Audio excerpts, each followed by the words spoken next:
बाबा साहब जो साडे समाज में सन संघर्ष करते सन तो उस समय साडे विचों कोई भी उन्होंने देखने वाला नहीं सी, पर अज असी उन्हां दे परिवार विचों उन्हां दे प्रपोते डॉक्टर राज रतन अंबेडकर जी जो आए हुए हैं अज साडे समागम विच, मैं उन्होंने बहुत ही अदब सत्कार नाल बेनती करांगा कि वो भी आके अज अपने विचार पेश करेंगे।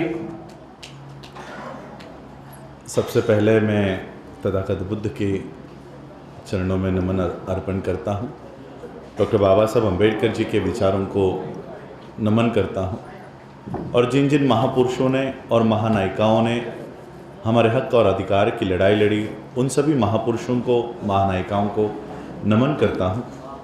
आज राष्ट्रीय मूल भारतीय चिंतन संघ के माध्यम से सम्राट अशोक विजयादशमी के अवसर पर जो चिंतन सभा यहाँ पर रखी गई है, उसमें उपस्थित प्रोफेसर गुरनाम सिंह मुक्तसर, इनकी सहचारिणी बीबी अमरजीत कौर जी जो चिंतन संघ की पैट्रन हैं, चिंतन संघ के प्रेसिडेंट प्रिंसिपल जोगिंदर सिंह बालमगढ़ जी, चिंतन संघ के जनरल सेक्रेटरी एस सुख दर्शन सिंह जी, वाइस प्रेसिडेंट बलदेव सिंह सुधार जी, और आज जिन्होंने मुझे यहाँ पर आप लोगों के समक्ष लेकर आए वो हमारे जगजीत सिंह नाभा जी और उनके सभी साथी, जिन्हें आज यहाँ पर पहला प्रोफेसर गुरनाम सिंह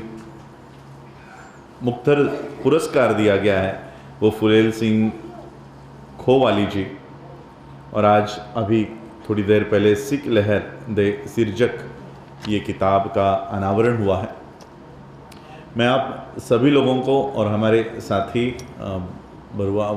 भौरा जी, संजीव भौरा जी, और उपस्थित सभी माताओं को, बहनों को, भाइयों को जय भीम, नमो बुद्धाय। आज प्रोफेसर गुरनाम सिंह मुक्तसर जी के जन्म जयंती के अवसर पर और सम्राट अशोक विजयादशमी के अवसर पर हम लोग ये चिंतन सभा यहाँ कर रहे हैं। कई सारी बातें यहाँ रखी गई, किस तरह से हम सम्राट अशोक के इस पावन अवसर को मना रहे हैं, ये बातें यहाँ पर हुई। आप लोगों को मेरी हिंदी समझ रही है? समझ रही है, क्योंकि मुझे पंजाबी समझ में तो आती है लेकिन मेरी पंजाबी आपके समझ में नहीं आएगी तो इसलिए मैं हिंदी में कहूँगा। देखिए, बाबा साहब अम्बेडकर जी, इन्होंने, जैसे अभी मेरे पहले संजीव बोहरा जी ने कहा कि 14 अक्टूबर 1956 को ही बाबा साहब अम्बेडकर जी ने बौद्ध धर्म की दीक्षा लेने का क्यों निर्णय लिया। बल्कि उस समय मैं एक बार और ऐड करना चाहूँगा, बाबा साहब के जितने भी कार्यकर्ता थे वो बाबा साहब को बौद्ध धर्म की दीक्षा लेने से रोक रहे थे। उनका कहना था कि 1-2 महीने बाद या 4 महीने बाद इलेक्शंस आने वाली है। 1957 की इलेक्शंस, 1957 की इलेक्शंस मार्च या फरवरी महीने में वो डिक्लेयर हो जाएंगी, और आप अगर अक्टूबर महीने में हिंदू धर्म का त्याग कर दोगे तो शायद हमें आने वाले इलेक्शंस में हिंदुओं के वोट्स ना मिले। इसलिए आप अपना बौद्ध धर्म के दीक्षा का कार्यक्रम जो है वो पोस्टपोन कीजिए, 1 साल बाद लीजिए। बाबा साहब अम्बेडकर जी का उस समय जवाब है कि आप लोगों में से कोई भी मेरे साथ नहीं आया तो भी चलेगा, हम दोनों जाकर बौद्ध धर्म की दीक्षा लेंगे। और आपको पता है, बाबा साहब 1957 के इलेक्शन में जीवित नहीं थे, तो इलेक्शन के होने की बाद की अगर बाबा साहब अम्बेडकर राह देखते तो शायद हम बुद्ध के धम्म पे कभी चल नहीं पाते। आज जो राजस्थान में हमारा बच्चा मरा है वो आज हमारे बौद्धों का बच्चा हो सकता था। जिसको मूंछ रखने पर आज मारा जाता है वो किसी बौद्धों का युवा हो सकता था, या किसी व्यक्ति के बच्चे को मंदिर में प्रवेश होने पर 50,000 रुपए का फाइन आज होता है, वो हमारे साथ होता। बाबा साहब अंबेडकर जी ने हमें बौद्ध ही क्यों बनाया? जैसे बोरा जी ने कहा कि सभी धर्मों का उन्होंने अभ्यास किया है। अभी कुछ आरएसएस से जुड़े हुए हमारे ही लोग ये दावा कर रहे हैं कि बाबा साहब अंबेडकर जी ने मजबूरी में बौद्ध धर्म को अपनाया है, ये दावा कर रहे हैं। बाबा साहब अंबेडकर जी को यह सवाल पूछा गया था जब बाबा साहब अंबेडकर जी ने 14 अक्टूबर 1956 अशोका विजयादशमी के अवसर पर जब बाबा साहब अंबेडकर जी ने बौद्ध धर्म को अपनाया, तब केसरी के एक पत्रकार ने बाबा साहब से सवाल किया कि बाबा साहब, आपकी हिंदू धर्म को छोड़ने की घोषणा 1935 की है और आज 1956 में आप बौद्ध धर्म को अपना रहे हो, तो बौद्ध धर्म को अपनाने के लिए अपने इतना अवसर, इतना वक्त क्यों लगाया?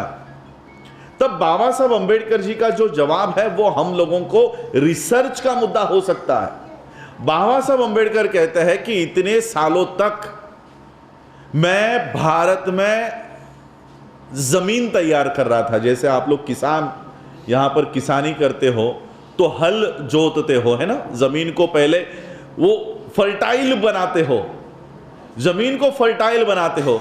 तो बाबा साहब कहते हैं कि 1935 से लेकर 1956 तक मैं भारत की भूमि को फर्टाइल कर रहा था, उसको जोत रहा था, और आज मैंने उसमें बौद्ध धर्म का बीज डाल दिया है। आने वाली मेरी पीढ़ी इसको बड़ा करेगी। तो चलिए देखते हैं बाबा साहब अंबेडकर जी ने हमें बुद्धिज्म की ओर क्यों लाया है। क्या हमें बौद्ध बनाकर बाबा साहब अंबेडकर जी का हेतु यह था कि हम बुद्ध विहार बनाएं और वहां पर केवल त्रिशरण पंचशील और मेडिटेशन करते हुए बैठे? क्या इसलिए बाबा साहब अंबेडकर जी ने हमें बौद्ध बनाया है?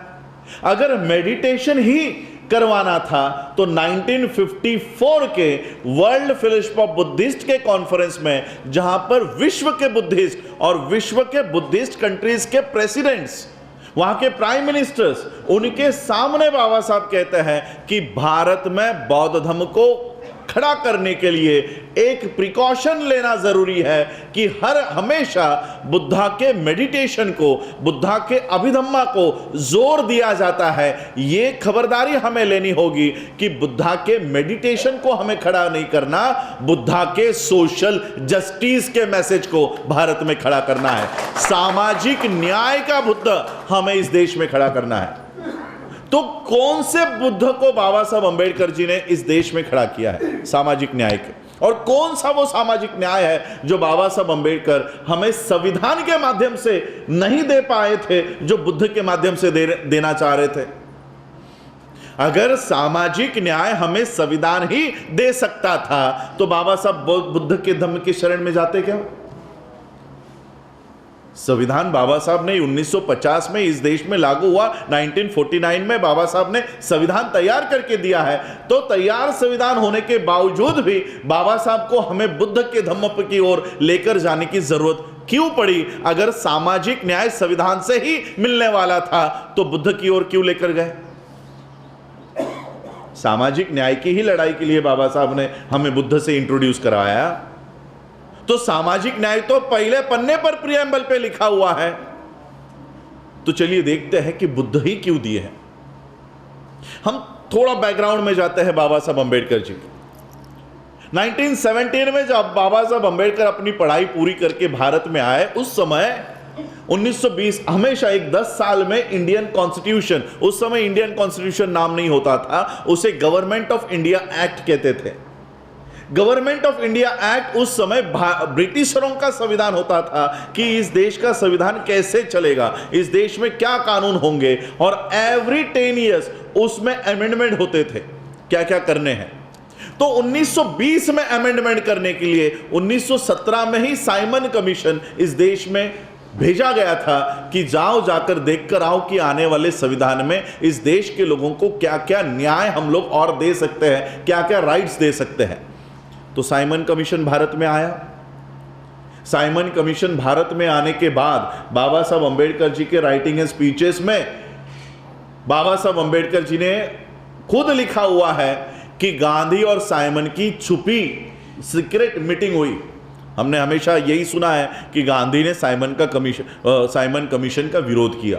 गो बैक साइमन के नारे हमें हिस्ट्री में सुनाई देते हैं, लेकिन इसी साइमन का स्वागत गांधी ने पहले किया हुआ है और गांधी साइमन को जाकर कहता है कि आप इस देश में क्या अधिकार देने के लिए आए हो, हमें भी जानने हैं। तो उन्होंने कहा कि आने वाले संविधान में हम वोट का अधिकार इस देश के लोगों को देना चाहते हैं।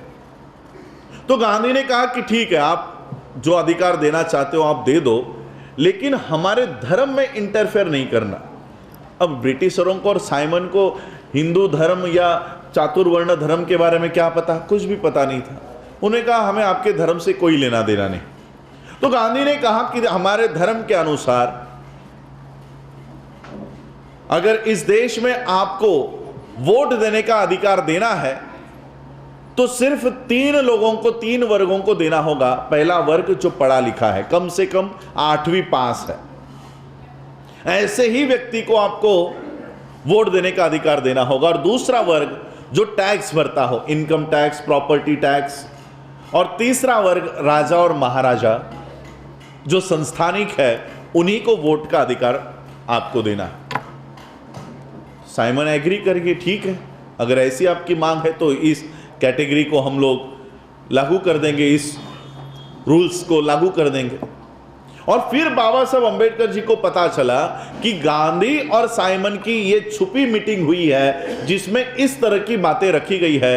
बाबा साहब अंबेडकर जी साइमन से ना मिले, इसलिए देश भर में आंदोलन चलाया गया।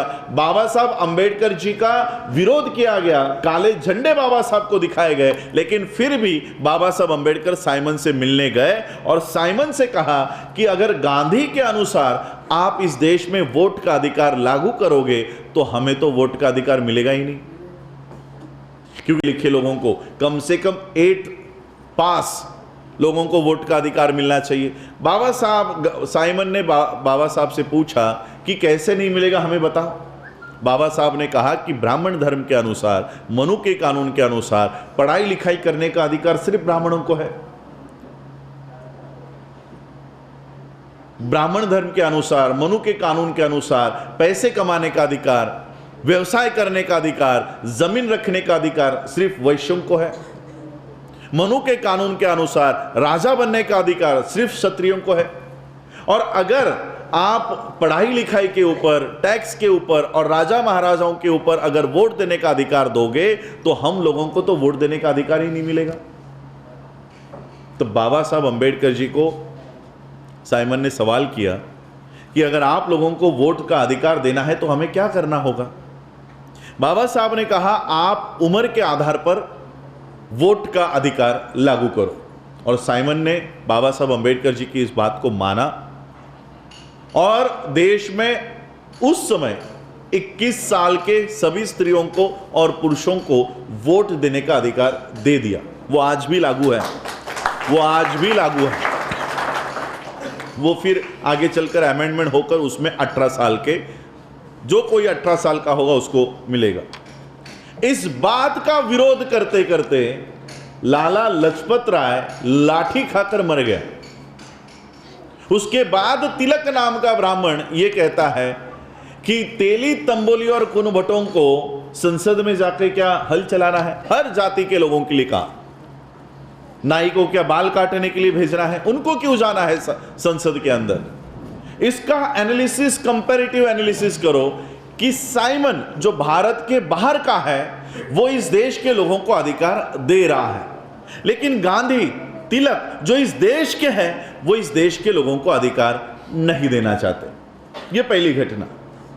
दूसरी घटना, उसके आगे ये काल आगे जाता है और 1923 में एक रिजोल्यूशन पास होता है ब्रिटिश इंडिया का कि जितने भी ब्रिटिशरों के पैसों से जितने भी कुएं हैं, तालाब है जिनकी देखरेख होती है, वो सभी के लिए खुले होंगे।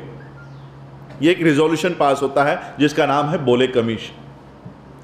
बोले कमीशन ये रिजोल्यूशन पास करती है। 1923 में ये रिजोल्यूशन पास होता है, 24 में ये पास होता है। ये रिजोल्यूशन पास होने के बावजूद जिन लोगों को अधिकार मिले हैं वो पानी को हाथ लगाने नहीं जाते।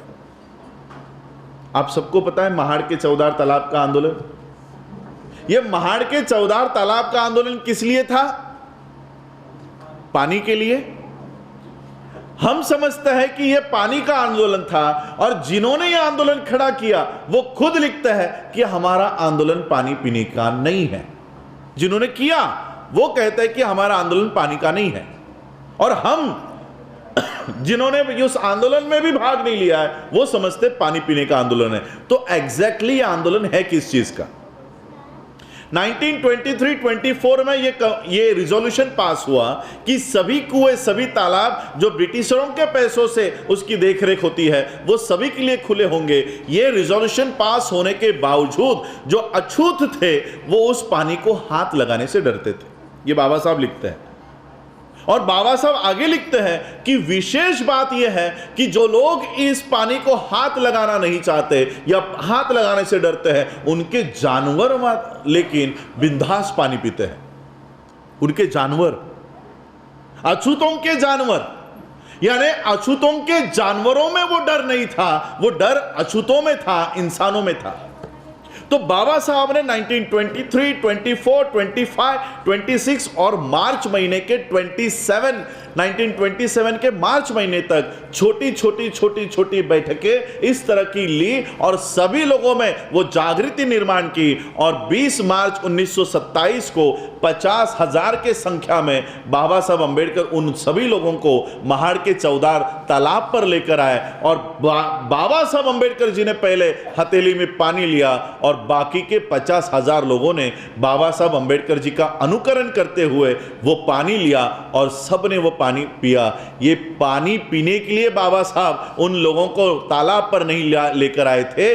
बाबा साहब अंबेडकर जी का आंदोलन पानी पीने का नहीं था, मरे हुए लोगों को जिंदा करने का आंदोलन बाबा साहब अंबेडकर जी का था।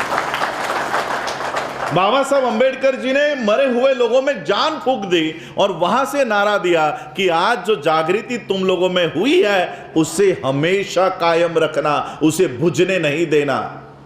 ये बाबा साहब अंबेडकर जी ने वहां से अपना घोषणा दिया।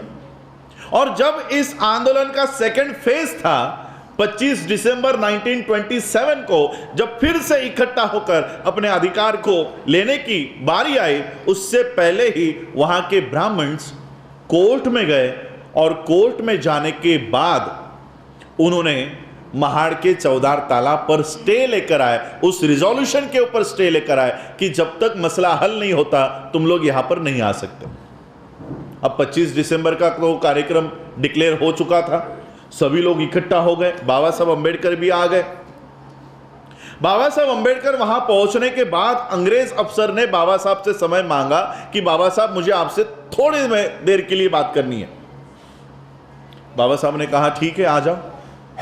और फिर वो पुलिस अफसर बाबा साहब के पास आए और बाबा साहब से कहा देखिए हम आपके अधिकार के खिलाफ नहीं हैं, हमने ही तो आपको अधिकार दिया है, लेकिन अब यहां के जो ब्राह्मण हैं वो कोर्ट में गए हैं, और कोर्ट में जाने के बाद यहां पर स्टे ऑर्डर आया है। इसलिए अगर आप इन सारे लोगों को लेकर अगर महाड़ के चौदार तालाब पर जाते हो तो मजबूरन हमें आप लोगों को अरेस्ट करना पड़ेगा, क्योंकि कोर्ट ने मनाही की है। मनाही आदेश होने के बावजूद अगर आप सभी लोगों को लेकर जाते हो तो हमें आप लोगों को, आपके सारे लोगों को अरेस्ट करना होगा। तब बाबा साहब ने समझा कि हमें अंग्रेज अधिकार दे रहा है, लेकिन यहां की जो ब्राह्मणी व्यवस्था है वो अधिकार नहीं देना चाहती। और ब्राह्मणी व्यवस्था क्यों नहीं देना चाहती? क्योंकि उनका कानून एक है जिसमें मनु का कानून यह कहता है कि शूद्रों को पढ़ाई लिखाई करने का, पानी पीने का, अच्छे कपड़े पहनने का, जमीन रखने का, पैसा कमाने का अधिकार नहीं है। आज अगर हमारा कोई नेता अगर बाबा साहब के जगह पर होता और कोई पुलिस वाला अगर उस नेता को आकर यह कहता कि आपको मनाही आदेश दिया है, तो वो नेता क्या करता पता है? वो नेता सभी लोगों को लेकर तालाब पर जाता, नहीं हम तुमको नहीं मानते, और फिर क्या होता? हम सबको अरेस्ट होती। यही हो रहा है ना आजकल। हमारा गुरु घर दिल्ली में गिराया गया, वहां पर सुप्रीम कोर्ट ने ऑर्डर दिया कि नहीं जाना है, फिर भी हम लोग वहां पर गए, हमारे 100 बच्चे 6 महीने तक जेल में थे। यही होता है ना आजकल। तो क्या बाबा साहब नहीं कर सकते थे? यह बाबा साहब को अपना दुश्मन पता था, इसलिए बाबा साहब अंबेडकर जी ने उस कोर्ट के ऑर्डर का उल्लंघन करने के बजाय वो कोर्ट का ऑर्डर किस लिए जारी हो रहा है, कहां से जारी हो रहा है, वहां का सोर्स ढूंढा और बाबा साहब ने उस मनुस्मृति को 25 दिसंबर 1927 को सबके सामने जलाया। हम आज तक रिएक्शन देते हैं, रिएक्शन।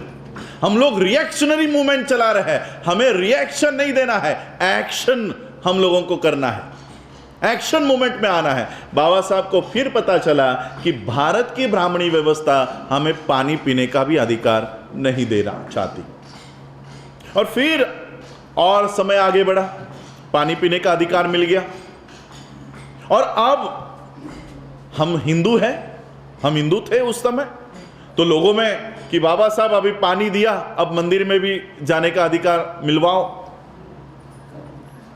मेरे ख्याल से 1928-29 में टेंपल एंट्री बिल फिर से एक रेजोल्यूशन पास हुआ कि ये जो मंदिर है ये भी सभी के लिए खुले होंगे। कोई मांग करने नहीं गए थे बाबा साहब कि मंदिर हमारे लिए खोलो, मंदिर खुल गए थे, मंदिर खुल गए थे। बाबा साहब अंबेडकर जी को टाइम दिया गया था कि इस समय आपको मंदिर की एंट्री के लिए समय दिया है, आप आपके लोगों को मंदिर में लेकर जा सकते हैं। सारा डिसाइडेड है, कोई झगड़ा करने की जरूरत नहीं थी। और फिर बाबा साहब अंबेडकर अपने अनुयायियों के साथ नासिक के, महाराष्ट्र के नासिक के कालाराम मंदिर के दरवाजे पर पहुंचते हैं, सभी को अंदर लेके जाने के लिए। और जैसे ही मंदिर के दरवाजे पर पहुंचते हैं, अंदर से वो दरवाजे बंद होते हैं और अंदर से पथराव किया जाता है ताकि इन लोगों को मारा जाए, पीटा जाए।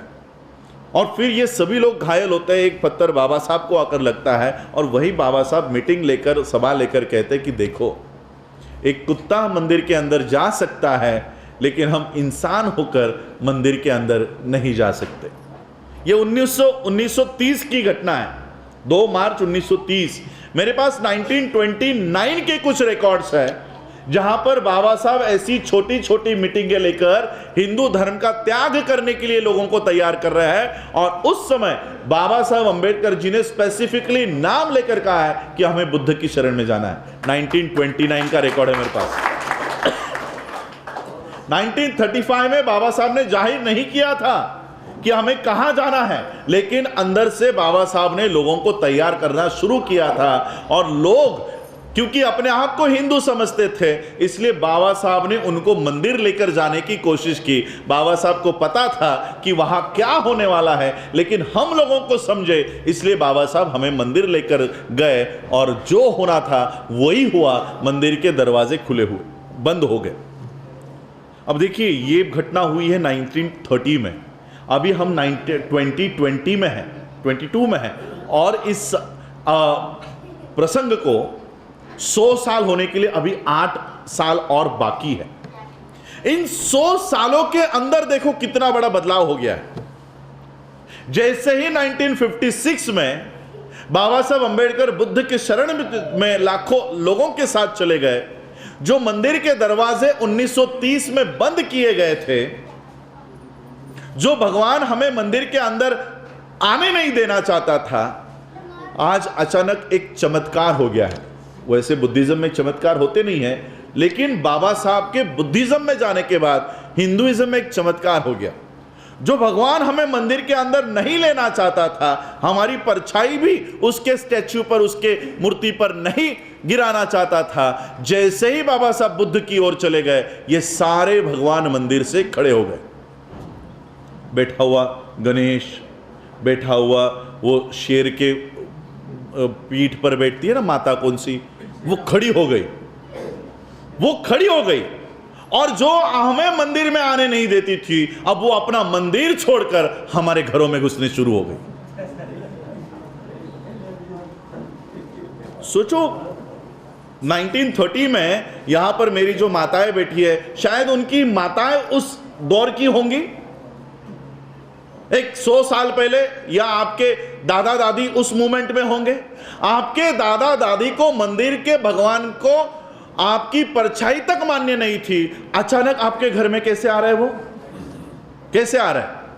वो इसलिए आ रहा है क्योंकि आप बाबा साहब अंबेडकर जी का अनुकरण करते करते उनके पीछे जाते जाते बुद्ध की शरण में ना चले जाओ, इसलिए ब्राह्मण अपने घरों की, अपने मंदिरों की मूर्तियां आपके घरों में डाल रहा है। लेके जाओ, ये लेके जाओ।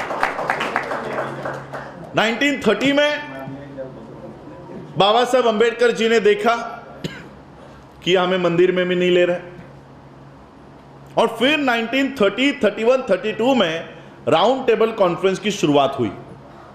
राउंड टेबल कॉन्फ्रेंस की शुरुआत हुई, बाबा साहब अंबेडकर जी ने यह जाहिर कर दिया कि हम हिंदू नहीं हैं,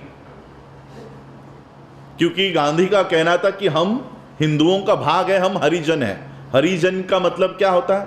हरि मीन्स विष्णु, जन मीन्स उसकी औलाद है। और कौन सी औलाद है? विष्णु की कौन सी औलाद है? क्या कहते हो आप लोग? इल्लीगल, नाजायज, नाजायज, विष्णु की नाजायज औलादे हम लोग थे, हरिजन। बाबा साहब अंबेडकर जी के मूवमेंट का और एक पहलू मैं आपको बताना चाहता हूं। बाबा साहब अंबेडकर जी ने जब अपने मूवमेंट को शुरुआत की, तब वो प्रांतीय भाषा का उपयोग करते थे। जैसे उनके पहले संगठन का नाम था बहिष्कृत हितकारिणी सभा। मतलब क्या होता है इसका? बहुजनों की, यानी जो बहिष्कृत थे उनके हितों के लिए लड़ने वाली ऑर्गेनाइजेशन। अब बहिष्कृत हितकारिणी सभा ये क्या ऑर्गेनाइजेशन है, ये हम अंग्रेजों को साबित कर सकते हैं क्या? पता चलेगा क्या कि ये किस लिए बनी है? इस ऑर्गेनाइजेशन का मतलब क्या है? नहीं बता सकते। उसके बाद बाबा साहब अंबेडकर जी ने बनाई समता सैनिक दल। अब ये दोनों नाम प्रांतीय लैंग्वेज है, हिंदी हो, मराठी हो, पंजाबी हो, हम लोग यही बोलेंगे। इंग्लिश में हम इसे बोलेंगे क्या? तब बाबा साहब को पता चला कि भारत के जो लोग हैं, जो ब्राह्मण हैं, वो हमें तो अधिकार देना ही नहीं चाहते, तो फिर हिंदी लैंग्वेज का इस्तेमाल करके हम किसे साबित कर रहे हैं कि हमारी लड़ाई क्या है? ये दो संगठन बनाने के बाद बाबा साहब अंबेडकर जी ने अपने ऑर्गेनाइजेशन के लिए कभी भी प्रांतीय लैंग्वेज का इस्तेमाल नहीं किया। प्रांतीय लैंग्वेज भारत के लोगों को समझने के लिए था, लेकिन भारत के जो लोग थे वो हमें अधिकार ही नहीं देना चाहते थे, तो उनको समझाकर कोई मतलब नहीं है। फिर बाबा साहब अंबेडकर जी ने डिप्रेस्ड क्लासेस मिशन के नाम से ऑर्गेनाइजेशन बनाया। अब बहिष्कृत का ही मतलब डिप्रेस्ड होता है, वर्ण बाह्य, बहिष्कृत, आउटकास्ट। अब अंग्रेजों को पता चल गया कि ये डिप्रेस्ड क्लासेस लोग हैं, यानी डिप्रेस्ड है, यानी कहीं से तो इन लोगों को अधिकार नहीं मिल रहे। तो ये कहां से है? तो ये हिंदू धर्म से है। बाबा साहब ने अंग्रेजों को साबित कर दिया कि हम हरिजन नहीं हैं, हम हिंदू नहीं हैं। और फिर बाबा साहब अंबेडकर जी को न्योता आया कि आप भी आपकी जो समस्या है, आपके जो भी विचार है, वो प्रेजेंट करने के लिए आप राउंड टेबल कॉन्फ्रेंस में आइए। राउंड टेबल कॉन्फ्रेंस में आइए। बाबा साहब अंबेडकर जी को न्योता मिला। गांधी को लगा अरे हरिजनों का नेता तो मैं था, ये अंबेडकर को कैसे बुला लिया? तो गांधी ने, क्योंकि सबको आमंत्रण किया गया था, सिखों का रिप्रेजेंटेशन उनको बुलाया गया, क्रिश्चियनों को बुलाया गया, मुसलमानों को बुलाया गया, एंग्लो इंडियंस को बुलाया गया, उसके बाद कांग्रेस को बुलाया गया कि सभी लोग आओ कि भारत में आने वाले दिनों में जो स्वतंत्रता हम देंगे उसमें किन किन लोगों को क्या क्या अधिकार होंगे, ये राउंड टेबल कॉन्फ्रेंस में चर्चा करने के लिए वहां बुलाया गया था। तो गांधी को लगा हरिजनों का नेता तो मैं था, इन्हें कैसे बुलाया? तो गांधी ने उस पर बहिष्कार डाल दिया, मैं नहीं आऊंगा। अब तो अंग्रेज तो कोई हमारे सगे थे नहीं, उन्होंने कहा कि ठीक है, नहीं आ रहे तो नहीं आ रहे, हम आपके बिना कॉन्फ्रेंस कर लेंगे। तो गांधी के बिना round table first conference round table की शुरू हो गई और बाबा साहब अंबेडकर जी ने उस समय भारत के अस्पृश्यों के लिए, अनटचेबल्स के लिए जो अधिकार उनको स्वतंत्र भारत में होने चाहिए, वो सारे बाबा साहब अंबेडकर जी ने अंग्रेजों के सामने रखे। अंग्रेज कन्विंस हो गए कि हां, इन लोगों को अधिकार मिलने चाहिए। उस समय भी टाइम्स ऑफ इंडिया नामक पेपर हुआ करता था, वो राउंड टेबल कॉन्फ्रेंस में क्या क्या हो रहा है वो भारत में बता रहा था और ये गांधी घर पर पढ़ रहा था। गांधी को लगा कि मैंने बहुत बड़ी गलती कर दी, मैंने राउंड टेबल कॉन्फ्रेंस में ना जाकर बहुत बड़ी गलती कर दी। अगर मैं राउंड टेबल कॉन्फ्रेंस में होता तो डॉक्टर अंबेडकर को मैं रोकता और अस्पृश्यों के लिए, अनटचेबल्स के लिए जो अधिकार वो मांग रहे उसके खिलाफ में खड़ा होता। लेकिन अब मैं वहां पर नहीं हूं तो बाबा साहब अंबेडकर सारे अधिकार लेने में कामयाब हो रहे हैं। तो फर्स्ट राउंड टेबल कॉन्फ्रेंस हंसी खुशी के साथ समाप्त हुई, सभी लोग भारत में आए और फिर राउंड टेबल कॉन्फ्रेंस सेकेंड को शुरुआत हुई। फिर सभी लोगों को बुलाया गया। अंग्रेजों ने सोचा कि पहले राउंड टेबल कॉन्फ्रेंस में गांधी जी ने बहिष्कार डाल दिया। जैसे आज आप लोग ये कॉन्फ्रेंस कर रहे हो, अगर मुझे बुलाए और मैंने कहा नहीं मैं आपके कॉन्फ्रेंस में नहीं आऊंगा, मैं बहिष्कार डालता हूं, तो सेकंड कॉन्फ्रेंस में आप कभी मुझे बुलाओगे? नहीं बुलाएंगे। तो अंग्रेजों ने भी सोचा कि पहले राउंड टेबल कॉन्फ्रेंस में गांधी ने बहिष्कार डाल दिया, सेकंड में बुलाने का कोई अर्थ नहीं है, तो विदाउट उनको इन्विटेशन भेजा ही नहीं। गांधी को इन्विटेशन नहीं था। Without invitation Gandhi round table conference में पहुंच गए, विदाउट इन्विटेशन। और फिर वहां पर दोनों बैरिस्टरों में बहुत बहस हुई, युक्तिवाद हुआ। दोनों भी बैरिस्टर हैं, Gandhi is also barrister, Ambedkar is also barrister. दो बैरिस्टरों में युक्तिवाद शुरू हुआ, सभी लोगों के सामने यह युक्तिवाद शुरू हुआ और इस युक्तिवाद में बाबा साहब विजयी हुए। बाबा साहब विजयी हुए। गांधी ने देखा कि मेरा यहां कुछ चल नहीं रहा है, मेरा कुछ चल नहीं रहा है। What Congress and Gandhi have done to the untouchables, ये ग्रंथ अगर आपने पढ़ा होगा उसमें सारा षड्यंत्र बाबा साहब ने लिखा हुआ है। सर आगा खान इनके नेतृत्व में जो मुस्लिम डेलीगेशन गया हुआ था, इन गांधी ने उस मुस्लिम डेलीगेशन को आमंत्रित किया कि आओ मेरे यहां पर आओ। उन्होंने खाना खिलाया, अच्छा खाना खिलाया और मुसलमानों की जो मांगे थी, जो आज भी भारत के मुसलमानों को नहीं है, वो सारी मांगों को कबूल करके गांधी ने साइन कर दी और मुसलमानों को दे दी। तुम्हारे सारे अधिकार, इसके समर्थन में मैं खड़ा हूं। अब मुसलमानों ने सोचा कि गांधी जाति से बनिया है। बनिया आप देखते हो, किसी दुकान में जाओ, 5 रुपए का बिस्किट भी वो आपको फ्री में नहीं देगा। पैसे नहीं होंगे तो बोलेगा ठीक है मैं लिख लेता हूं लेकिन कल जरूर लूंगा। तो उन्होंने सोचा गांधी तो बनिया है, हमें कुछ दे रहा है, मतलब जरूर दूसरे हाथ से कुछ मांगने वाला है। तो मुस्लिम डेलीगेशन ने गांधी जी को पूछा कि गांधी जी इसके बदले में आप क्या चाहते हैं? तो गांधी जी ने, बाबा साहब लिखते हैं कि गांधी ने उस समय अपने जहरीले दांत बाहर निकाले। गांधी ने यह समझौता करना चाहा कि दूसरे दिन जब राउंड टेबल कॉन्फ्रेंस को शुरुआत होगी तो मुस्लिम्स, भारत के मुस्लिम्स डॉक्टर अंबेडकर के खिलाफ खड़े होंगे और जितने भी अधिकार वो मांग रहे हैं उसका विरोध करें।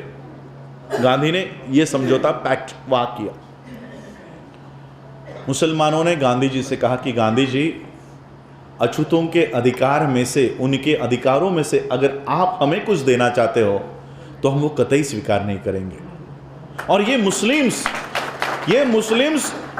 गांधी के रूम से बाहर गए और बाबा साहब अंबेडकर जी के रूम पर गए। जो कागज गांधी ने साइन करके दिया था वो बाबा साहब को दिया और बाबा साहब ने वही कागज बाबा साहब के राइटिंग स्पीचेस में छाप दिया। वो राइटिंग स्पीचेस में छाप दिया। अब दोनों में समझौता नहीं हो रहा। ब्रिटिशरों को लग रहा है दोनों में समझौता अगर नहीं हो रहा तो ब्रिटिशरों ने कहा कि अगर तुम दोनों में समझौता नहीं हो रहा तो समझौता, जो डिसीजन हम लेंगे वो तुम दोनों को कबूल होगा। बाबा साहब ने कहा हमें कबूल होगा, गांधी ने भी कहा हमें कबूल होगा। दोनों ने लिखित में कहा कि आप जो भी इसके ऊपर डिसीजन लेंगे वो हम दोनों को कबूल होगा।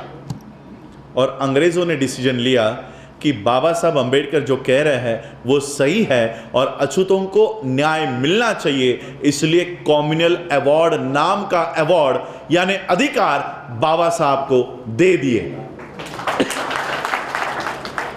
गांधी ने कहा कि अगर अछूतों को आजाद भारत में उन्हें बराबरी का हिस्सेदारी मिल रही है तो ऐसी आजादी मुझे नहीं चाहिए।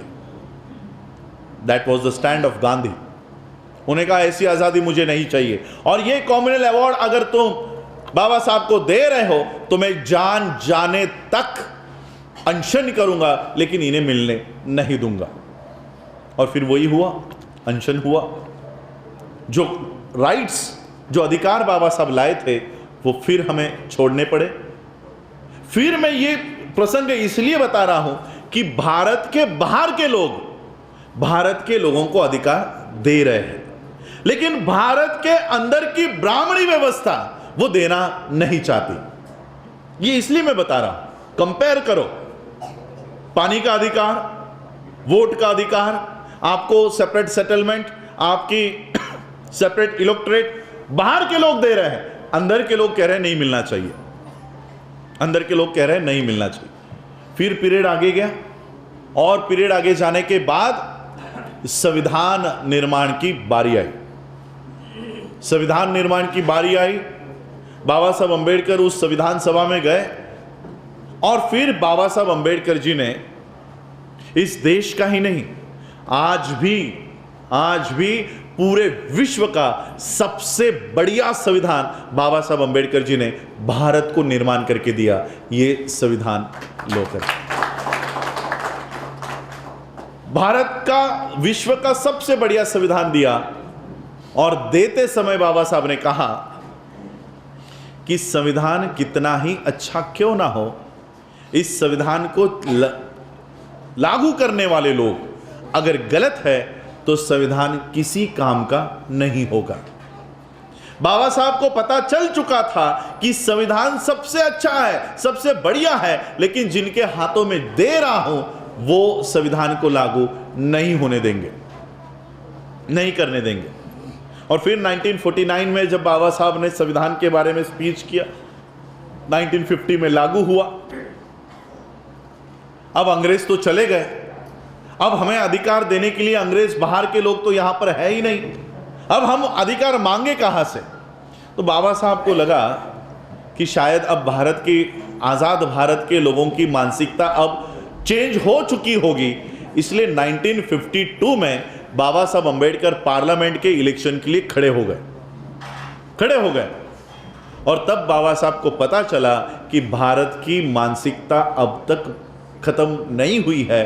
बैरिस्टर, पीएचडी, डीएससी, एलएलडी, इतनी डिग्रीज, और जिन्होंने 2 साल पहले इस देश को संविधान निर्माण करके बहाल किया है, वो व्यक्ति अगर इलेक्शन के लिए खड़ी हो रही है तो उसको हराने के लिए सभी लोग खड़े हो जाते हैं और एक चौथी फेल आदमी बाबा साहब का पराजय करता है।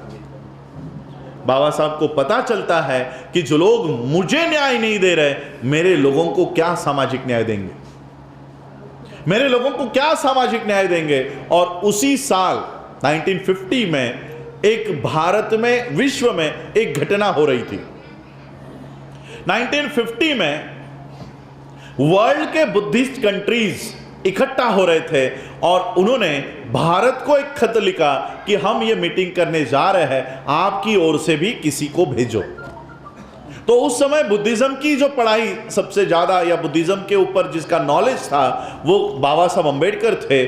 और इसलिए इंडियन गवर्नमेंट ने बाबा साहब अंबेडकर को चुना कि बाबा साहब आप इस मीटिंग में जाइए।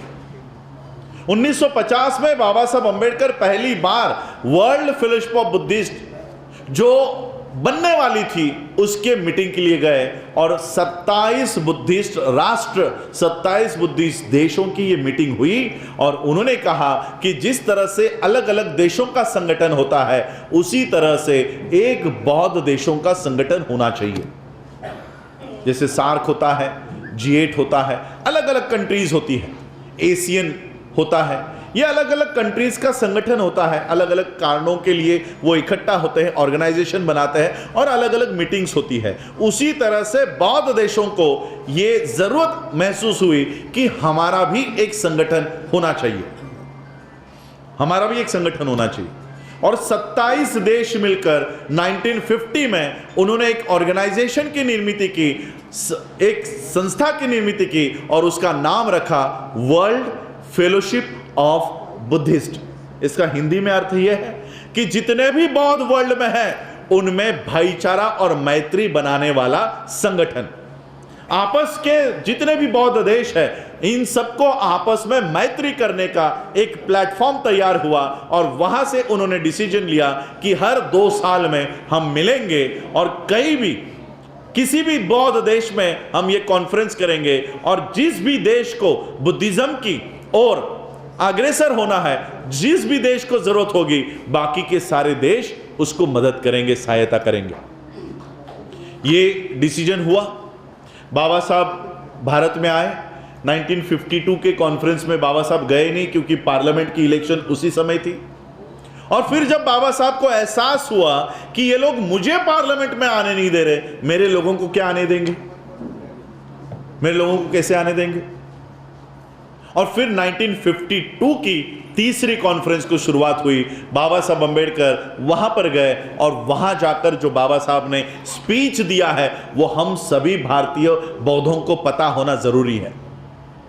बाबा साहब अंबेडकर जी ने वर्ल्ड के बुद्धिस्टों को कहा कि आप लोग आपके देश में, श्रीलंका में, जापान में, वहां पर बुद्धिस्ट कॉन्फ्रेंसेस कर रहे हो, आपका देश तो पहले से ही बौद्ध है, इतनी तामझाम कर रहे हो, लाखों करोड़ों रुपए खर्च कर रहे हो, आप तो पहले से बौद्ध हो।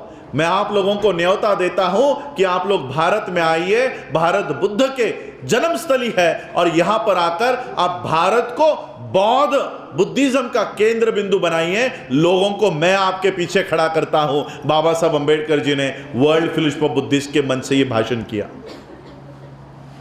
बाबा साहब भारत में आए।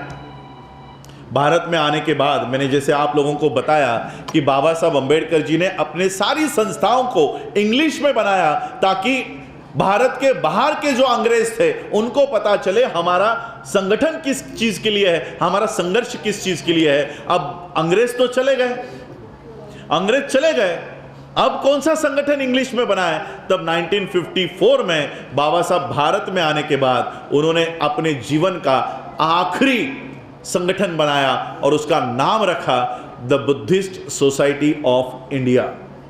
आज भी लोगों को इस संस्था का नाम इंग्लिश में लेने को नहीं आता। कोई इंडियन बुद्धिस्ट सोसाइटी बोलता है, कोई बुद्धिस्ट इंडियन सोसाइटी, कुछ भी उल्टा पुल्टा बोल देता है। आज भी ये नाम हम लोगों को प्रोनाउंस करने नहीं आता। उस समय 1954 में बाबा साहब ये नाम तय करते हैं। ये तय हमारे लिए नहीं करते, वर्ल्ड के बाहर जितने भी बुद्धिस्ट हैं उन लोगों को पता चले कि हम भारत के बुद्धिस्ट हैं, इसलिए बाबा साहब इंग्लिश में ये नाम तय करते हैं। और 1954 में ये ऑर्गेनाइजेशन बनाने के बाद 1956 में 5 लाख लोगों को बौद्ध धर्म की दीक्षा बाबा साहब खुद देते हैं। दूसरे दिन और 2 लाख लोगों को दीक्षा देते हैं। ऐसे 7 लाख लोगों को बाबा साहब अंबेडकर बुद्धिज्म में लेकर आते हैं। वर्ल्ड की कॉन्फ्रेंस बाबा साहब अंबेडकर जी को एक पदवी देती है। मैं उस पदवी के बताने से पहले आपको पूछना चाहता हूं, भारत का सबसे बड़ा सम्मान भारत रत्न ये बाबा साहब अंबेडकर जी को कब दिया गया? 90s में, 90s में बाबा साहब को मिला। बाबा साहब अंबेडकर जी का महापरिनिर्वाण 56 में है। 56 to 66, 76, 86 यानी करीब करीब 30-35 साल बाद बाबा साहब अंबेडकर जी को भारत रत्न ये किताब भारत की ब्राह्मणी व्यवस्था देती है। लेकिन वही विश्व की बौद्ध व्यवस्था बाबा साहब अंबेडकर जी को जीते जी बुद्ध के बाद का पदवी देती है, बोधिसत्व। ये पदवी विश्व के बौद्ध बाबा साहब अंबेडकर जी को देते हैं। यह है कंपैरेटिव एनालिसिस। कंपैरेटिव एनालिसिस हमें करना होगा।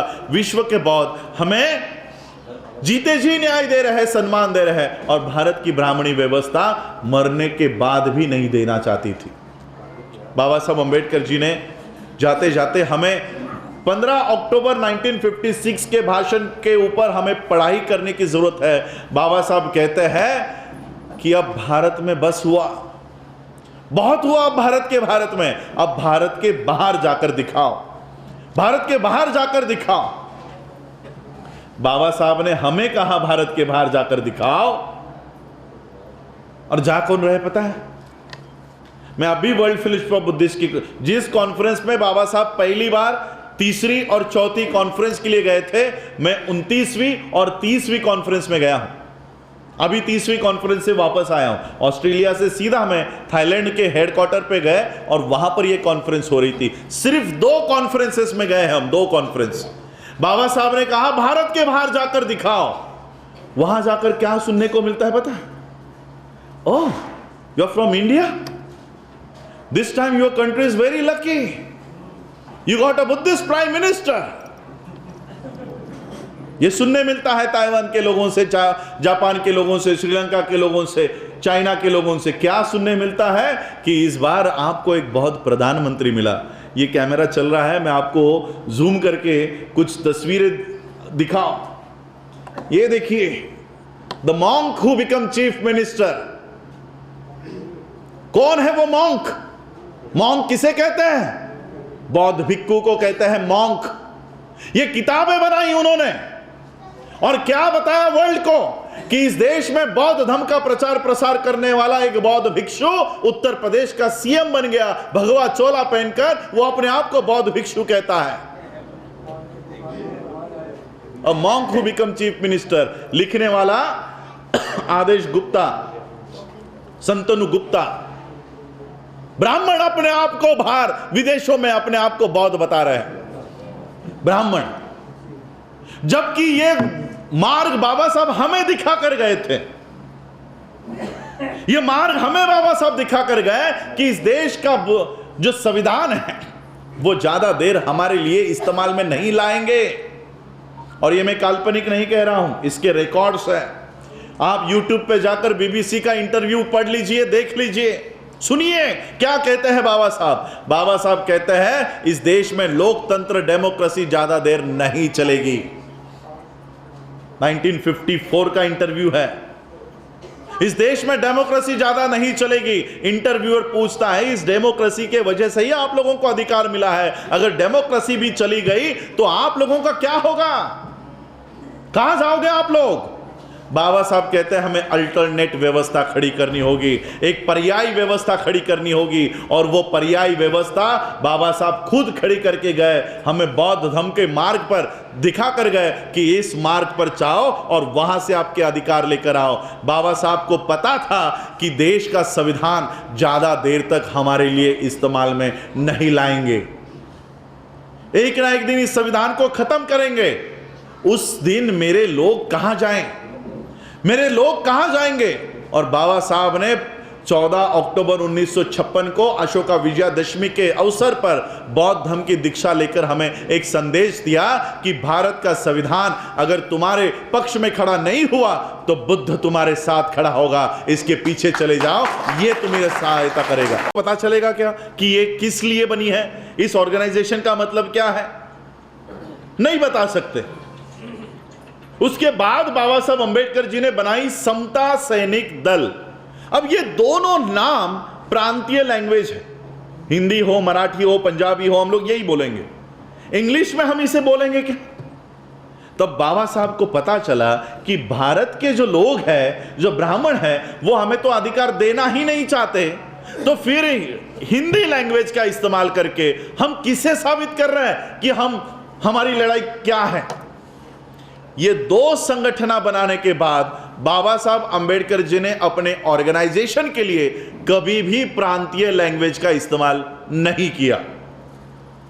प्रांतीय लैंग्वेज भारत के लोगों को समझने के लिए था, लेकिन भारत के जो लोग थे वो हमें अधिकार ही नहीं देना चाहते थे, तो उनको समझाकर कोई मतलब नहीं है। फिर बाबा साहब अंबेडकर जी ने डिप्रेस्ड क्लासेस मिशन के नाम से ऑर्गेनाइजेशन बनाया। अब बहिष्कृत का ही मतलब डिप्रेस्ड होता है, वर्ण बाह्य, बहिष्कृत, आउटकास्ट। अब अंग्रेजों को पता चल गया कि ये डिप्रेस्ड क्लासेस लोग हैं, यानी डिप्रेस्ड है, यानी कहीं से तो इन लोगों को अधिकार नहीं मिल रहे। तो ये कहां से है? तो ये हिंदू धर्म से है।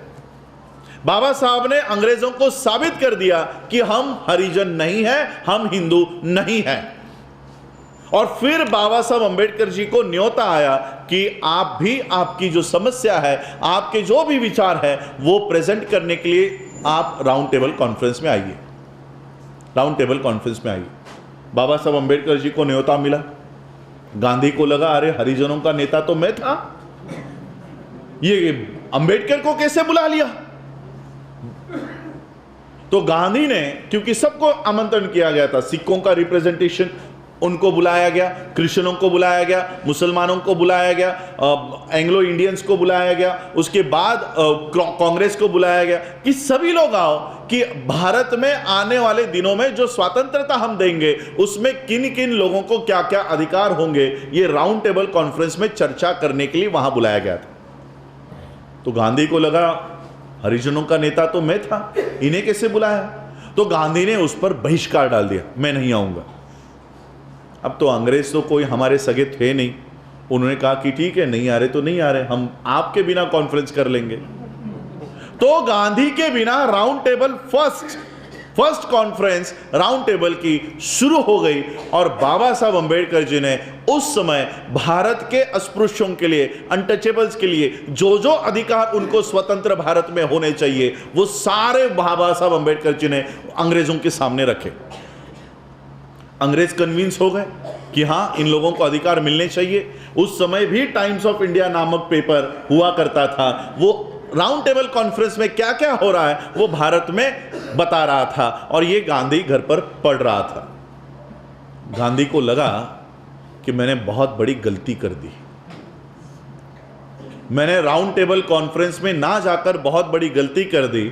अगर मैं राउंड टेबल कॉन्फ्रेंस में होता तो डॉक्टर अंबेडकर को मैं रोकता और अस्पृश्यों के लिए, अनटचेबल्स के लिए जो जो अधिकार वो मांग रहे हैं उसके खिलाफ में खड़ा होता। लेकिन अब मैं वहां पर नहीं हूं तो बाबा साहब अंबेडकर सारे अधिकार लेने में कामयाब हो रहे हैं। तो फर्स्ट राउंड टेबल कॉन्फ्रेंस हंसी खुशी के साथ समाप्त हुई, सभी लोग भारत में आए। और फिर राउंड टेबल कॉन्फ्रेंस सेकेंड को शुरुआत हुई, फिर सभी लोगों को बुलाया गया।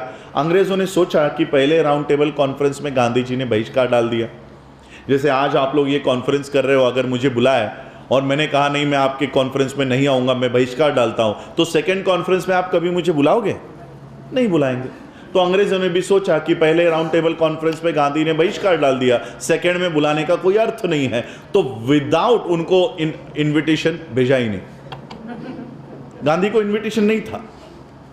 Without invitation Gandhi round table conference में पहुंच गए, विदाउट इन्विटेशन।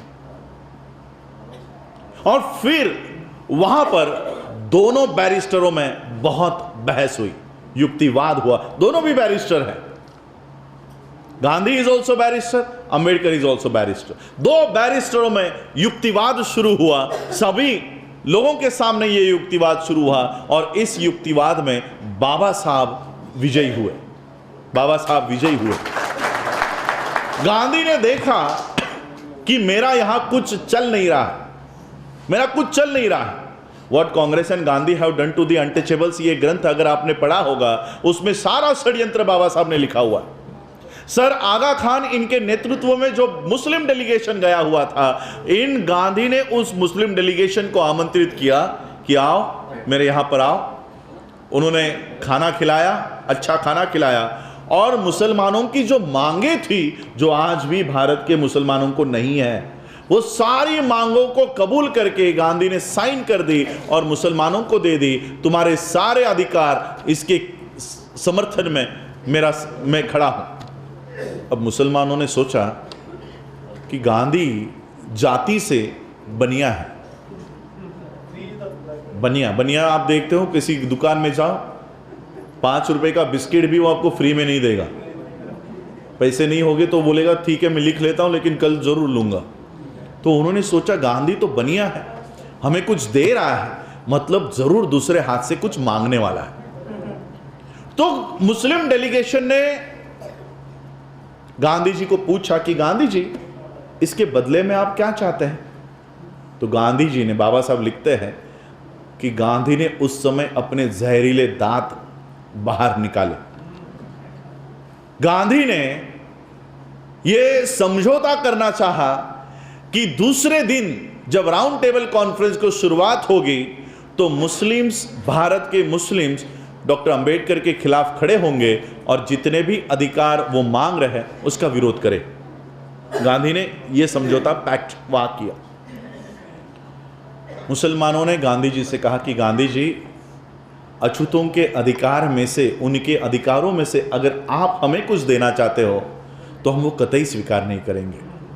और ये मुस्लिम्स गांधी के रूम से बाहर गए और बाबा साहब अंबेडकर जी के रूम पर गए। जो कागज गांधी ने साइन करके दिया था वो बाबा साहब को दिया और बाबा साहब ने वही कागज बाबा साहब के राइटिंग एंड स्पीचेस में छाप दिया। वो राइटिंग एंड स्पीचेस में छाप दिया। अब दोनों में समझौता नहीं हो रहा। ब्रिटिशरों को लग रहा है दोनों में समझौता अगर नहीं हो रहा तो ब्रिटिशरों ने कहा कि अगर तुम दोनों में समझौता नहीं हो रहा तो समझौता, जो डिसीजन हम लेंगे वो तुम दोनों को कबूल होगा। बाबा साहब ने कहा हमें कबूल होगा, गांधी ने भी कहा हमें कबूल होगा। दोनों ने लिखित में कहा कि आप जो भी इसके ऊपर डिसीजन लेंगे वो हम दोनों को कबूल होगा। और अंग्रेजों ने डिसीजन लिया कि बाबा साहब अंबेडकर जो कह रहे हैं वो सही है और अछूतों को न्याय मिलना चाहिए, इसलिए कॉम्युनल अवार्ड नाम का अवार्ड यानी अधिकार बाबा साहब को दे दिए। गांधी ने कहा कि अगर अछूतों को आजाद भारत में उन्हें बराबरी का हिस्सेदारी मिल रही है तो ऐसी आजादी मुझे नहीं चाहिए। That was the stand of Gandhi. उन्हें कहा ऐसी आजादी मुझे नहीं चाहिए और ये कॉम्युनल अवार्ड अगर तुम बाबा साहब को दे रहे हो तो मैं जान जाने तक अनशन करूंगा लेकिन इन्हें मिलने नहीं दूंगा। और फिर वही हुआ, अनशन हुआ। जो राइट्स, जो अधिकार बाबा साहब लाए थे वो फिर हमें छोड़ने पड़े। फिर मैं ये प्रसंग इसलिए बता रहा हूं कि भारत के बाहर के लोग भारत के लोगों को अधिकार दे रहे हैं लेकिन भारत के अंदर की ब्राह्मणी व्यवस्था वो देना नहीं चाहती। ये इसलिए मैं बता रहा हूं, कंपेयर करो। पानी का अधिकार, वोट का अधिकार, आपको सेपरेट सेटलमेंट, आपकी सेपरेट इलेक्टोरेट बाहर के लोग दे रहे हैं, अंदर के लोग कह रहे हैं नहीं मिलना चाहिए। अंदर के लोग कह रहे हैं नहीं मिलना चाहिए। फिर पीरियड आगे गया और पीरियड आगे जाने के बाद संविधान निर्माण की बारी आई। संविधान निर्माण की बारी आई, बाबा साहब अंबेडकर उस संविधान सभा में गए और फिर बाबा साहब अंबेडकर जी ने इस देश का ही नहीं, आज भी पूरे विश्व का सबसे बढ़िया संविधान बाबा साहब अंबेडकर जी ने भारत को निर्माण करके दिया। ये संविधान लोकतंत्र भारत का विश्व का सबसे बढ़िया संविधान दिया। और देते समय बाबा साहब ने कहा कि संविधान कितना ही अच्छा क्यों ना हो, इस संविधान को लागू करने वाले लोग अगर गलत है तो संविधान किसी काम का नहीं होगा। बाबा साहब को पता चल चुका था कि संविधान सबसे अच्छा है, सबसे बढ़िया है, लेकिन जिनके हाथों में दे रहा हूं वो संविधान को लागू नहीं होने देंगे, नहीं करने देंगे। और फिर 1949 में जब बाबा साहब ने संविधान के बारे में स्पीच किया, 1950 में लागू हुआ। अब अंग्रेज तो चले गए, अब हमें अधिकार देने के लिए अंग्रेज बाहर के लोग तो यहां पर है ही नहीं, अब हम अधिकार मांगे कहां से? तो बाबा साहब को लगा कि शायद अब भारत की, आजाद भारत के लोगों की मानसिकता अब चेंज हो चुकी होगी, इसलिए 1952 में बाबा साहब अंबेडकर पार्लियामेंट के इलेक्शन के लिए खड़े हो गए। और तब बाबा साहब को पता चला कि भारत की मानसिकता अब तक खत्म नहीं हुई है।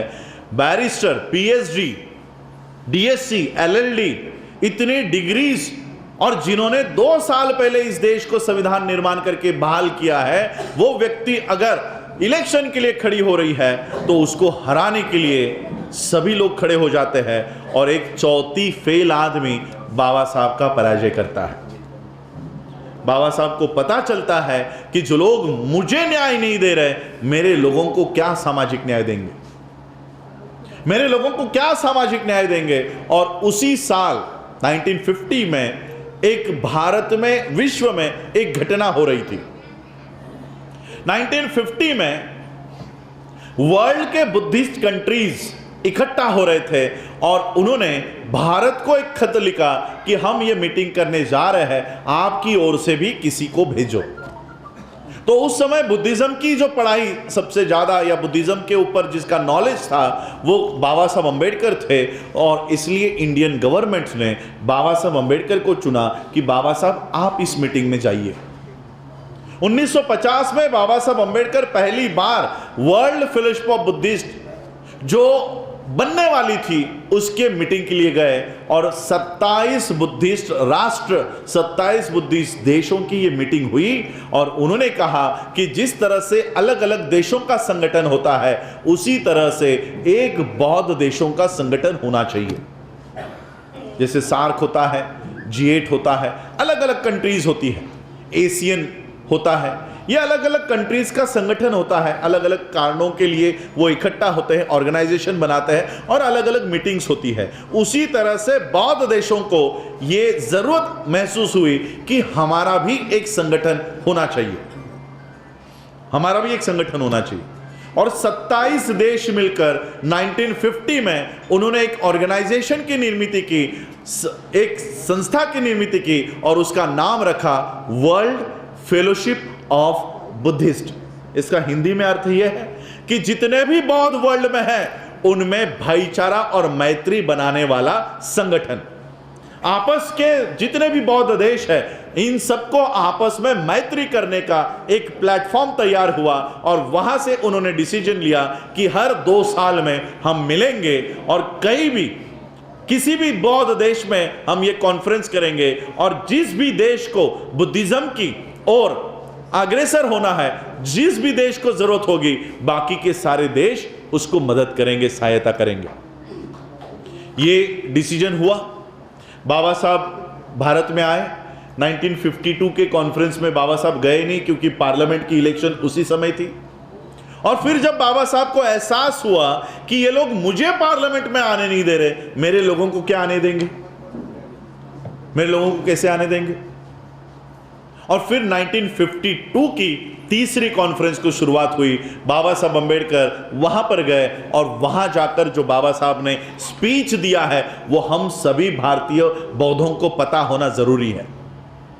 बाबा साहब अंबेडकर जी ने वर्ल्ड के बुद्धिस्टों को कहा कि आप लोग आपके देश में, श्रीलंका में, जापान में, वहां पर बुद्धिस्ट कॉन्फ्रेंसेस कर रहे हो। आपका देश तो पहले से ही बौद्ध है, इतनी तामझाम कर रहे हो, लाखों करोड़ों रुपए खर्च कर रहे हो, आप तो पहले से बौद्ध हो।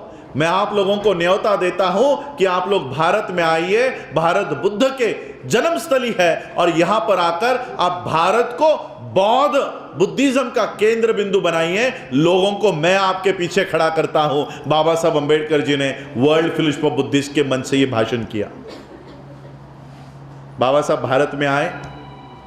भारत में आने के बाद मैंने जैसे आप लोगों को बताया कि बाबा साहब अंबेडकर जी ने अपने सारी संस्थाओं को इंग्लिश में बनाया, ताकि भारत के बाहर के जो अंग्रेज थे उनको पता चले हमारा संगठन किस चीज के लिए है, हमारा संघर्ष किस चीज के लिए है। अब अंग्रेज तो चले गए, अंग्रेज चले गए, अब कौन सा संगठन इंग्लिश में बना है। तब 1954 में बाबा साहब भारत में आने के बाद उन्होंने अपने जीवन का आखिरी संगठन बनाया और उसका नाम रखा the Buddhist society of India. आज भी लोगों को इस संस्था का नाम इंग्लिश में लेने को नहीं आता। कोई इंडियन बुद्धिस्ट सोसाइटी बोलता है, कोई बुद्धिस्ट इंडियन सोसाइटी, कुछ भी उल्टा पुल्टा बोल देता है। आज भी ये नाम हम लोगों को प्रोनाउंस करने नहीं आता। उस समय 1954 में बाबा साहब ये नाम तय करते हैं। ये तय हमारे लिए नहीं करते, वर्ल्ड के बाहर जितने भी बुद्धिस्ट हैं उन लोगों को पता चले कि हम भारत के बुद्धिस्ट हैं, इसलिए बाबा साहब इंग्लिश में ये नाम तय करते हैं। और 1954 में ये ऑर्गेनाइजेशन बनाने के बाद 1956 में 5 लाख लोगों को बौद्ध धर्म की दीक्षा बाबा साहब खुद देते हैं। दूसरे दिन और 2 लाख लोगों को दीक्षा देते हैं। ऐसे 7 लाख लोगों को बाबा साहब अंबेडकर बुद्धिज्म में लेकर आते हैं। वर्ल्ड की कॉन्फ्रेंस बाबा साहब अंबेडकर जी को एक पदवी देती है। मैं उस पदवी के बताने से पहले आपको पूछना चाहता हूं, भारत का सबसे बड़ा सम्मान भारत रत्न ये बाबा साहब अंबेडकर जी को कब दिया गया? 90s में, 90s में बाबा साहब को मिला। बाबा साहब अंबेडकर जी का महापरिनिर्वाण 56 में है। 56 to 66, 76, 86, यानी करीब करीब 30-35 साल बाद बाबा साहब अंबेडकर जी को भारत रत्न ये किताब भारत की ब्राह्मणी व्यवस्था देती है। लेकिन वही विश्व की बौद्ध व्यवस्था बाबा साहब अंबेडकर जी को जीते जी बुद्ध के बाद का पदवी देती है, बोधिसत्व। ये पदवी विश्व के बौद्ध बाबा साहब अंबेडकर जी को देते हैं। यह है कंपैरेटिव एनालिसिस। कंपैरेटिव एनालिसिस हमें करना होगा। विश्व के बौद्ध हमें जीते जी न्याय दे रहे हैं, सम्मान दे रहे हैं, और भारत की ब्राह्मणी व्यवस्था मरने के बाद भी नहीं देना चाहती थी। बाबा साहब अंबेडकर जी ने जाते जाते हमें 15 अक्टूबर 1956 के भाषण के ऊपर हमें पढ़ाई करने की जरूरत है। बाबा साहब कहते हैं कि अब भारत में बस हुआ, बहुत हुआ अब भारत में, अब भारत के बाहर जाकर दिखाओ, भारत के बाहर जाकर दिखाओ। बाबा साहब ने हमें कहा भारत के बाहर जाकर दिखाओ, और जा कौन रहे पता है? मैं अभी वर्ल्ड फेलोशिप ऑफ बुद्धिस्ट की जिस कॉन्फ्रेंस में बाबा साहब पहली बार तीसरी और चौथी कॉन्फ्रेंस के लिए गए थे, मैं 29वीं और 30वीं कॉन्फ्रेंस में गया हूं।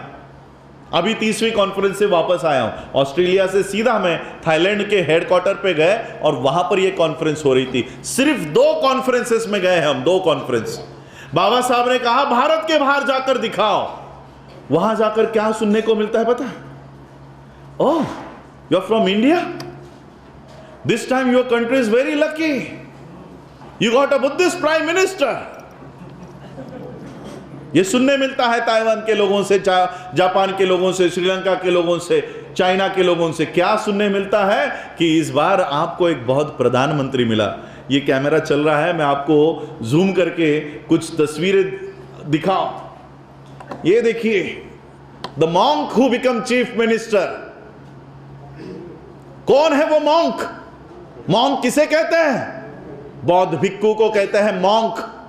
ये किताबें बनाई उन्होंने, और क्या बताया वर्ल्ड को कि इस देश में बौद्ध धर्म का प्रचार प्रसार करने वाला एक बौद्ध भिक्षु उत्तर प्रदेश का सीएम बन गया, भगवा चोला पहनकर। वो अपने आप को बौद्ध भिक्षु कहता है।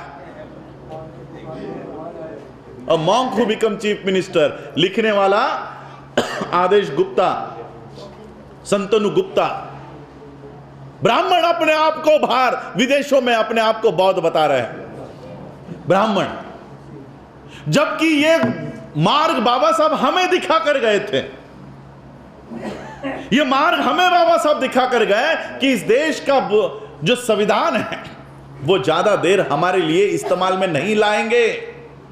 और ये मैं काल्पनिक नहीं कह रहा हूं, इसके रिकॉर्ड्स हैं। आप YouTube पे जाकर BBC का इंटरव्यू पढ़ लीजिए, देख लीजिए, सुनिए क्या कहते हैं बाबा साहब। बाबा साहब कहते हैं इस देश में लोकतंत्र, डेमोक्रेसी ज्यादा देर नहीं चलेगी। 1954 का इंटरव्यू है। इस देश में डेमोक्रेसी ज्यादा नहीं चलेगी। इंटरव्यूअर पूछता है इस डेमोक्रेसी के वजह से ही आप लोगों को अधिकार मिला है, अगर डेमोक्रेसी भी चली गई तो आप लोगों का क्या होगा, कहां जाओगे आप लोग? बाबा साहब कहते हैं हमें अल्टरनेट व्यवस्था खड़ी करनी होगी, एक पर्यायी व्यवस्था खड़ी करनी होगी। और वो पर्यायी व्यवस्था बाबा साहब खुद खड़ी करके गए, हमें बौद्ध धर्म के मार्ग पर दिखा कर गए कि इस मार्ग पर जाओ और वहां से आपके अधिकार लेकर आओ। बाबा साहब को पता था कि देश का संविधान ज्यादा देर तक हमारे लिए इस्तेमाल में नहीं लाएंगे, एक ना एक दिन इस संविधान को खत्म करेंगे। उस दिन मेरे लोग कहां जाएं, मेरे लोग कहां जाएंगे। और बाबा साहब ने 14 अक्टूबर 1956 को अशोका विजयादशमी के अवसर पर बौद्ध धर्म की दीक्षा लेकर हमें एक संदेश दिया कि भारत का संविधान अगर तुम्हारे पक्ष में खड़ा नहीं हुआ तो बुद्ध तुम्हारे साथ खड़ा होगा, इसके पीछे चले जाओ, ये तुम्हें सहायता करेगा।